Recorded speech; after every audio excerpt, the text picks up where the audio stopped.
ছিলেন তিনি মাসির বাড়ি থেকে ৩-৪ দিনের মধ্যেই চলে আসবেন। কিন্তু ৪ দিন কেটে যাওয়ার পর যখন ভগবান জগন্নাথ দেব ফিরলেন না, তখন মা লক্ষ্মী অত্যন্ত চিন্তিত হয়ে পড়লেন।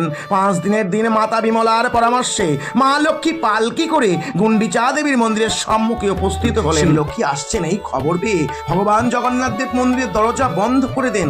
এর ফলে মা লক্ষ্মী অত্যন্ত রেগে যান এবং মনে মনে ভাবেন প্রভু জগন্নাথ দেব হয়তো তাকে ভুলে গিয়ে তার ভাই এবং বোনকে নিয়ে আনন্দে দিন কাটাচ্ছেন।